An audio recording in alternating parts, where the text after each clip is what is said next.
Imagine a world where you knew that you mattered and you belonged. The people cared about you because we were so darn good at listening to one another, no matter how different we are. That is what Sidewalk Talk is doing by putting listeners on sidewalks all over the world so that we can practice the art of connecting. Join me, founder and director Tracy Rubel, as I interview experts on the fine art of human connection and interview some of our volunteers who've been listening on the sidewalk and even some of the folks that we've listened to. And if you want to volunteer, consider joining us at sidewalk-talk.org. Spring Washam is somebody that I actually quoted on stage at Wisdom 2.0 in 2017. And if you were in her presence, there is an effervescence that flows from her. She is a meditation teacher. She started the East Bay Meditation Society with others and really is a pioneer in bringing mindfulness-based healing practices to diverse communities.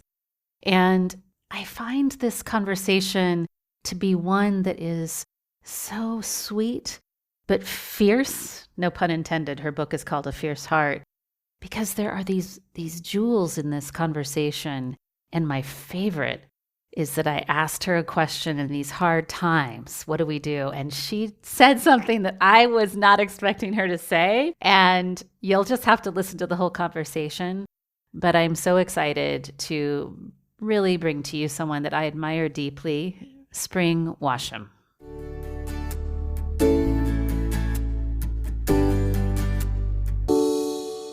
Spring Washam, I'm so excited to have you join us and to be able to be in connection with you for the Sidewalk Talk podcast today. And I have to tell you a funny story. I was sitting in bed reading A Fierce Heart all morning. Made my day really, really good. Oh my God, that's so touching. It's really an honor. Thank you. So I want to share with you my experience. When I read A Fierce Heart, the only Buddhist teacher that I've ever read that had the impact on me the way this book did was Thich Nhat Hanh. And I'm going to tell you why. It felt to me like you had lips on your heart and the words came right out of there and then went right into my heart. Oh, Tracy, this is so, thank you for these kind words. It means so much and it really inspires me. Well, I'm not trying to dutzel you, as I say in German. It really did feel like there is a way in which your storytelling was so devoid of ego and that you were transmitting a sense of the jewel inside of each person and like sort of igniting something. So I wanted to hear, like, what inspired you to take all of your years of practice and put it into a book? That's a great question. I think one of the things that really inspired me, and as we were talking offline about our community in Oakland, the East Bay Meditation Center, and years of talking to people, listening to people, and it felt like to me there was a need for a new kind of Dharma book, a book that could talk about our life experiences in real time, the joys, the sorrows, the triumph, the suffering, and weave the Dharma. So it was meant to be an introductory book to the whole Dharma world, the Buddhist philosophy, and even more general than that, just meditation and the practices of the heart. And then over time, it became more biographical. I didn't intend it to be that way, but I think at the end of the day, your stories are the stories of our people. And I think it's important to share them. And so it was really about trying to offer something, an entry point into these teachings, something accessible for a more diverse audience. So you're bringing up diversity, and I've certainly been to Buddhist meditation retreats, and you don't see a lot of diversity at these retreats. Yeah. And you tell a story about this in your book. Tell us how you found your place in Buddhism as you sort of enter in and take on this practice. How did you find your place? Well, it was really challenging, I think, in the early days. There was an initial phase where I sort of met the Dharma and fell in love with it. And I thought, okay, I'm going to follow these teachings to the end. And I met my teacher, Jack Kornfield, and It felt like, okay, this is my path. I'm going to live a spiritually based life. And this is so inspiring. And I had all this kind of zeal and gusto. But then what happened was when I started joining a community, a lot of doubt and sorrow started to come up. Because I would leave my colorful community in Oakland, California. For those of you who know that area, is very bright and colorful, very diverse. And I would go off on these long retreats and I'd be the only person of color and I'd be the only young person. And I did start to feel this sadness arising in me. And it took me a few years to figure out what that was about. And I started to have doubts like, is this the right path for me? Can I do this? And it wasn't about that the teachers or the community was doing anything wrong. It's just that I felt excluded. The talks were coming from a certain perspective. The community was coming from a certain perspective, and I didn't quite fit in. And it left me with a lot of doubts and sadness. Like, can I continue on this path alone in this way? Or do I have to leave my community behind, my culture, my music, So that was a big turning point when I realized, you know what, I want to create a different kind of community, one that reflects my family, right? That looks like my family, that also includes all my friends and all beings. So the project to start the East Bay Meditation Center really came out of a longing to heal myself and to create a community that I could thrive in as well. It was sort of selfish in a way. Well, selfish, and I imagine you've had an impact on your community, because do you feel like you've been able to welcome more diverse communities to the Dharma because of this building out of the East Bay Meditation Center and some of the work that you're doing at Lotus Vine and talks that you give? Yeah, I really do feel like it's amazing to reach people. And I think us being, taking the Dharma where the people are, this idea of like, I like sort of like your podcast show, like right down to the sidewalk, right? We went right to the people. We were right in the middle of downtown Oakland on a street corner, right? How much closer could you get to people? Right off the BART train and the bus stop. And, in the middle of it all, there we are with this beautiful community, flowering, meditating right inside. And so I think in a lot of ways, we took all those barriers down, it was all based on generosity-based economics, no payment up front, you just give what you can. It was all these things that we did very strategically that helped the Dharma to flourish in that area. And it's been amazing. Yeah, the people, all kinds of, we have Vietnamese groups, we have Spanish speakers, we have people of color, we have transgender groups, we have everything, it's just an expression of our humanity, all beings. And it's not without its challenges though, that came with some struggle to keep including more. So, there was moments where I thought, I can't do it. I can't serve all beings, So I did have moments where I had to grow. Well, that's inspiring to hear, I must say. You're sort of speaking to something that feels very relevant in present time. When I hear you talk about how to be more inclusive and really deliberate about it, and yet what a struggle it is. One of the, one of the things that the psychology field gets picked on, and certainly the spiritual field gets picked on about, is that, are you really solving any of the big political and social problems going on by meditating or by doing any kind of growth work? And how do you think about that comment, or how do we sort of face that real on the ground work? Yeah, and I get that comment and I get that question, and I've had to work with that question in myself when I would go off on very long retreats, and all the activists would be left behind and the struggle and there I would be off in the woods meditating. I think there's a piece of it that's really important around interconnectedness, and that, all of us doing our spiritual work, ending internally our own greed, hatred, and delusion is really part of the collective. It is an act of, a radical act to go off somewhere and be still to look at the mind, to unravel, to open the heart. We need people who are dialed in on that level in order to serve, in order to solve the problems. You know, they say in order to solve a problem, you can't approach it with the same mind that created it. So I do believe, but it's a slow process, isn't it? It's a journey, you know, and it's initially it can seem like, oh, we're not making any impact. But I believe that we are. I do. And I have a much more hopeful, optimistic side of all of this, that there's a movement happening and the ground is still growing. The seeds are still being planted. And one day it'll all sprout at the same time. That's my hope. Or slowly, who knows, you know? It's funny, even before you said ground and seed, I had this, as I was listening to you, this image of you going off into the forest on retreat, meditating, that what you're doing is you're creating the fertile soil for impact, right? Yes. You said we have to work with our greed, hatred, and delusion in order to have what I imagine is true impact, right? Because we have to have that fertile soil so that the impact isn't coming from ego or isn't coming from something that's going to harm the planet or harm or dehumanize other groups of people. Exactly, because there's been a lot of people doing a lot of good and with the mind that is also creating harm at the same time. And that's sort of the old paradigm, isn't it? To approach, you know, sort of the anti-work versus what we're for. Like, I'm for peace, I'm for justice, I'm for generosity-based economies, I'm for, you know, healing the planet, I'm for reforestation.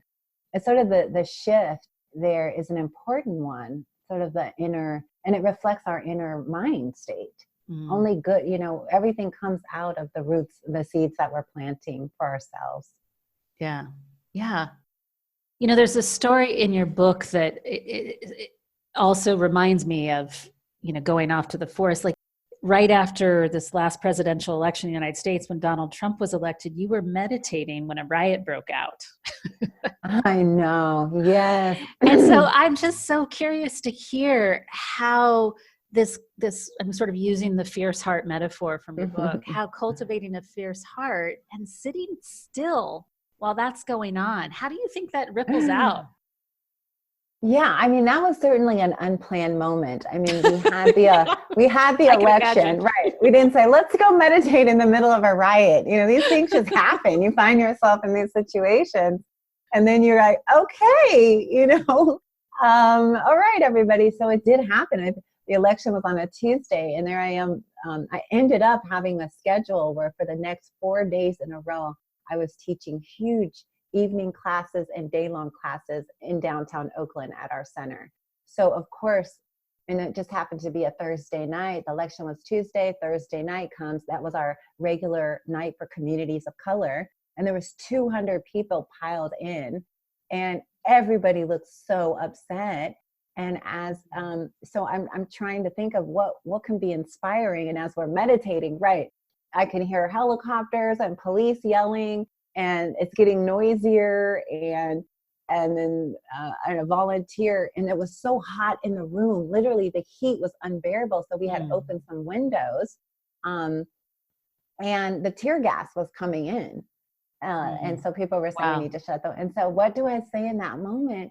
And you know, I just relied on the deepest truth, like this too is part of our journey, this moment in time, right? This uncertainty, or this whatever these feelings are, let's just open to it. Let's just be there. Let's feel it, the sorrow, the rage, the confusion, the hurt, the, you know, whatever's here. Let's just work with it. So I don't even think I recorded myself that night. But it helped. I know that it was like a balm that night. And for the next 4 days, I just gave a series of incredible teachings, and I was really talking to myself because I was also really shaken, really in my core. And I thought, well, here we go. I can be with this, you know, this is a fierce heart time. If ever there is one, you know, I thought, well, I'm prepared for it. Let's just be here with and keep our hearts open. Let's not shut down. That seems to be this thread line, right? So what you're describing feels like the thread line of stories in the book. where how can I metabolize this experience that might be excruciatingly painful and learn and grow from it? And do you ever get it wrong? Are you always this generous of spirit? Because I know I'm not. Like, how do you, is it that, I guess I am at a loss for words. We tend to want our comfort junkies. And you're talking about being really uncomfortable and getting comfortable with being really uncomfortable. Yeah, it's hard. It's challenging. And I do have moments where I can get clobbered by something for a while, for a few weeks, or, or get really thrown if something happens, or I'm going through a period of deep confusion. So I do at times get thrown, less and less now. But I'm more interested in that getting thrown. Like, what is happening? What is this reactivity about? And it could take me some time to sort of gain my footing depending on the level of discomfort. If we're on a 10, of course, initially I want to run like everyone or eat Netflix and chocolate and hide out under the covers. But the thing is, I can't stay there long, right? There's something that starts knocking me. Okay, like, let's get out of here. It's the human spirit wants to rise. Its nature is to sort of, and I know this sounds cheesy, but its nature is triumphant in a way. It's like Maya Angelou or Dr. King or Nelson Mandela, or, don't we love the stories of the underdog? The people who have endured everything and still they rise, still they get up in the morning and still they're, and so there's a way that I really believe that our difficult moments are aspects of purification that we have to go through on the spiritual path. It is our karmic tangles, for a lack of a better word. And also, if we can open to these shadowy times or painful moments, then we really do learn about our strength. And then it becomes sort of like our testimony, I guess. We carry, that teaching with us. So our dark night becomes a platform in a way, something that the heart can speak about, or we grow. So yeah, it is hard. And sometimes I get really thrown, but it's never for very long anymore. I get back up, I get back on track, and I open to it. Like, okay, this too is part of my healing. Yeah, I was just connecting the dots between Netflix and chocolate versus cultivating and working with our greed, hatred, and delusion. That Netflix and chocolate, while we might need it for small moments of time, that actually sitting still with the feelings and metabolizing them are the things that ultimately, it sounds like the way you describe it, allow us to kind of almost feel the best parts of us in a way. Yeah, we discover something that we didn't know was there. We discover how strong we are. And Netflix and chocolate can be a great buffer. So some people that need to go through that phase, stay there until you're ready to for the next step, right? Because sometimes you have to kind of galvanize this deeper strength to meet, okay, this is something really big, or maybe you're in a huge transition, or ending a relationship, or there's an illness, or you've been betrayed, or a huge dark night period, or a life shift, or some kind of inner collapse. And that needs a kind of delicacy. So sometimes it could be compassionate to stay in bed with your chocolate and Netflix. But it's just that at some point we have to rise up. We have to then go, okay. And we do by going through really intense things. Yeah. And it seems like a cliche, right? My hardest times have been my biggest breakthroughs. I can really say that now at my age now, looking back. And, that even includes my work in South America, working with plants and taking people on shamanic journeys. The hardest nights, the nights with the most intensity, are usually the breakthrough night. Yeah. Right? Where we endure something, we learn something, we go to the underworld or go to the hell realms, and then we come out of that, and there's a wholeness there. If you don't let it shut you down in fear and bitterness, because that can happen where we fall to that. So you have to stay awake and you have to stay aware, and you can use it as sort of fuel. Would you be willing to share some of the other healing modalities that have sort of become a part of your wellness practice? And I know that I'm from California, so I know what you mean by shamanic journey, but some of our listeners may Yeah. not know what you mean when you say shamanic journey. Yeah, so one of the aspects that started to come into my life, or one part of the healing modality, and I was always very interested. You know, when I was young, I studied psychology. When I got into Buddhism and Hinduism, I was very open-minded to new thought. You know, I resonate with wisdom in general. And I got very interested in going down to South America when I went through a period where I was healing some very deep trauma. And I thought I had resolved it all. You know, often we say that, oh, I've gotten over all that stuff. It's all done. Yeah, no problem. I've Oh, gone I'm to so with you. therapy. Yeah. Oh, no, you haven't. Right. And we're like, well, how could this be coming up? It was 20 years ago, or this, I worked on it. Well, we worked on levels of it. Right. Mm-hmm. And there's the really painful things, episodes or traumatic things that happen when we're young. You know, you could have cleared it from the mental level, but it's still in the physical body, it's still on the vibrational level, and it's still in the emotional field, right? So we can clear it one field, but then there's these other aspects there. And so I was on this very long retreat, and I fell apart on the retreat, and in a way I couldn't be present with, and it scared me. You know, I felt like whatever this is, I'm so upset, so destabilized. My practices weren't making sense. I was like, I can't be with this, help, you know, to the universe. And so I ran into a friend of mine. I left the retreat, came back to California in a really bad state. And I ran into a psychologist, a clinical psychologist, dear friend of mine. And she disclosed to me, she said, well, you know what? I've been working with this plant that grows in the jungle. You're going to think it's crazy, but I've been drinking it over the last year or two in these ceremony, beautiful gatherings of other therapists up in the mountains in Northern California.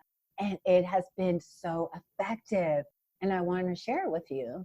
And so when you're at rock bottom, you're wide open. That's the great thing about being at the bottom. You're like, what? This will work? Okay. Because you've tried it all, right? And you're like, okay.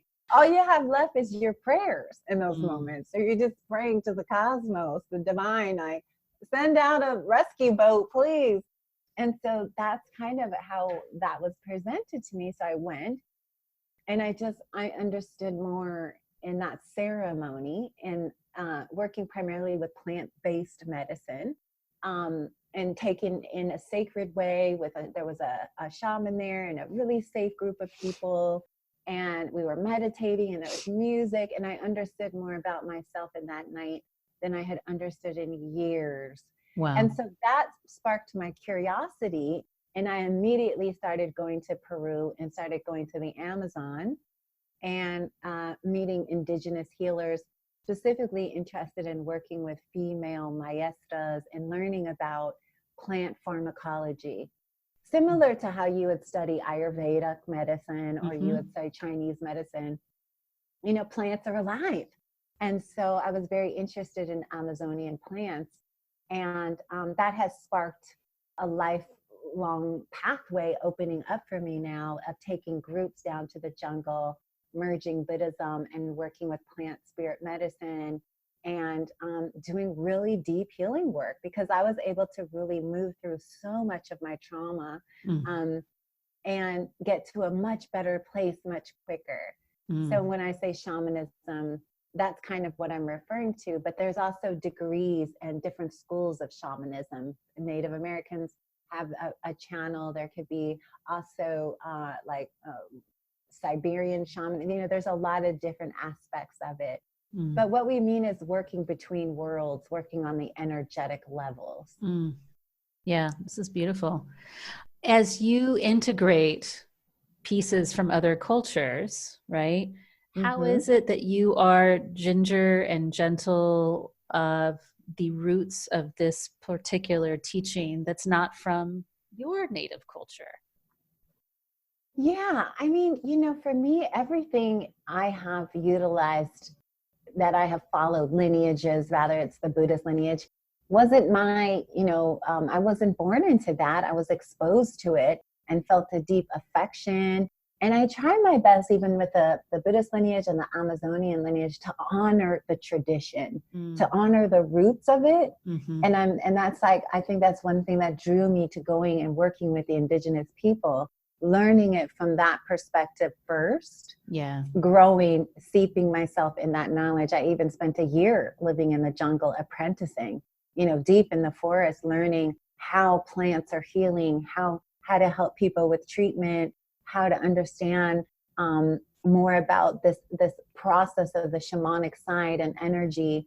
And so I think the one way that I honor it is learning from the source and then honoring that. Just like with the dharma, understanding the lineage and being really interested. So studying with Tibetan teachers and understanding from that cultural place. And then understanding that everything that we're doing, we're borrowing, I think and that's really powerful what you say, because I think we don't do that a lot, but there's something very potent when I hear you say that what you're doing is you're recognizing and really, I almost imagine you having a practice of honoring. I mean, I can almost see you bowing. You were talking about that in the book of the prostrations that you did, what it was, 1,008 or something. That there's a kind of reverence that kind of holds us all together so that we know where we come from. But you also use the word lineage a lot in this book, and in a place where we're just a big multicultural world where sometimes we don't even know where we come from. There's something that feels very juicy when you use that word and talk about going to the source and learning from the source in a way. Yeah. So I have a weird question for you. How does all this, you get up in the morning, you brush your teeth, you take a shower, you drive car. I mean, how does this work impact your regular going on being day-to-day living? All this work that you've done with yourself, how does it change the way you live your day-to-day life? That's a really great question. I mean, one of the things that has always been a little bit interesting, especially as of late, is I live halfway between Peru and the US. Okay. So I'm in North America, and it has kind of one energy. And then I'm in the America, but the South of America, South America. And those are culturally very different. And I sort of have two worlds. So when I'm coming back here, I'm really doing the same practices that I always do. I get up, I take some time to do a little practice. I go to yoga class. Yoga is a really big part of my life right now. It helps me ground here, integrate here. And so I'm doing the same awareness practices that I always do. I'm always beginning again, sitting and following my breath, right? Feeling my emotions, what's happening, planning my day, remembering bodhicitta. I think as far as my overall change that I have seen the most growth around is this quality of focusing everything on the benefit of all beings. That's sort of a very deep seed in me. And so I reflect on that a lot through the day, how I divide up my time. I have several different projects that I'm working on, so I work a lot. But I try to always have that mind state, and that quality has been growing in me. And so I think that's a big change. But mostly it's doing the practices that I always do, practicing kindness, right? How am I showing up, listening to others? It's really simple. It's the same practices that I was introduced to at the very beginning. I just keep honing those. Yeah, no, that's beautiful. I wanted to ask you one more question, and then we'll have a little ritual for how we complete. We are all about human connection. And in a way, what I'm hearing from you are things that we at Sidewalk Talk can employ to help our hearts be fiercer when we're sitting on the sidewalk where we might be challenged. How have you how have these practices impacted the way you relate, or do they? I imagine they do. Yeah, everything changes how we relate. In a way, when our heart is open, we relate so much more with so much more joy, right? So for me, a lot of the dialogues that I have with people are about humor. They're laughing. How are you? It's like connecting on that human level. So it's a lot about listening, but there's also something about finding the joy in it, that everything can get really, really heavy. But at the same time, there could be this joy of just being together and looking in each other's eyes and being like, what a ride, huh? Here we are. You know, we have this moment, destiny, and we're sitting together, you know, you and me having this moment. And there's something that I want to encourage in these times that feel so intense and so contracted for so many, that we don't forget the laughter, that we don't forget that a lot of this is, you know, the divine comedy of it all. And to find that joy. So a lot of the conversations that I would have in Oakland, in downtown Oakland, with people who are coming to my classes or meeting me after classes or walking around the cityscape, you know, would be finding humor and us having a shared moment of just laughing at whatever, our dramas, our attachments, you know, like, oh, like it's, here we are again, you know, the wheel again, or we're stuck in this thing again. So I think for a lot of us, it's to take time on that sidewalk to find a moment of joy, find some humor in that connection, look at the person together and just laugh about some aspect of the whole journey of all of it, you know. Boy, did you take that in a different direction than I thought you were. That was awesome. It's, you know, you're talking about like developing a fierce heart in these really hard moments, and then you're saying, and then I'm going to laugh at the ridiculousness of it all. Well, that's what allows you, you know, I spend a lot of time, I get a great privilege of having one of my main mentors be Alice Walker. And she just came to one of my retreats in Peru. And, you know, she was talking about the civil rights movement, you know, and she was, you know, registering voters in the South and out there in the Ku Klux Klan, and was leaving hate mail, and, you know, people were being killed. This was real. Yeah. And she said, you know, they'd be out there registering all these Black voters. It was during Mississippi Freedom Summer. She was there. And she said, you know, at the end of the day, we would have these parties and we would laugh and dance, and this joy would come. And she said, I didn't really care, you know, if I lived or died. No one was going to steal my joy, because that was what kept us going. So the fierce heart is also the heart that in the midst of it can also let go of it all and see this as a moment in time of pain and confusion, but also there's this joy undercurrent. That's really what gives you the capacity to be fierce, right? Is that you have this faith and this joy under it. So the ability to connect to that. Otherwise, if it just gets too heavy, you know. I love that. Yeah, so the fierceness is also the humor. I just love this so much, Spring. Oh, good. So, makes me so happy. Makes me feel a little bit okay too, because I'm very silly. So I'm like, oh, we can be silly in Buddhism. I love you this. can be very silly. My Tibetan teachers are hysterically funny. And people often say that when I would teach in Oakland, I would kind of have this wacky sense of humor. Even when I wasn't trying, everyone would be laughing. And that would be medicine. They would be like, you're right. Oh my God. You know, and it would be like, let's lighten up a little, everyone. We know it's epic. We know the struggle is real, but let's also laugh and remember. And that is really important, because we're in this for the long haul. This is a long path. So I think book number 2 is going to be called The Silly Heart. Is that what we're saying? Maybe, you know, I haven't titled it yet, but it will have moments of humor. And anyone who knows me and talks to me often says, like, you have this way of talking about these super deep things with this lightness of heart. And that allows me to get very close to intensity in myself and others. It allows me to get in those shamanic moments and hold space, because I can also let it go. Right. Oh, this is making so much more sense to me now. I'm understanding something more deeply than I have before. So it's great. So listen, I know we're near the end of time. And so whenever we have a guest on, we invite you to speak directly to the 7,000 volunteers. And so this is for you to speak to all of them who will be listening. And what piece of wisdom or what wish would you offer to them? Yeah, I think my wish would be, in addition to the joy piece, would be to keep being courageous. Yeah, and keep being present in your body while you're having these moments of dialogue with people, and stay open to the magic of those moments. And I'm sure they are. Everyone probably around the world that you're working with has probably so many beautiful stories. But to just stay fearless, let things unfold. You know, the universe is in control.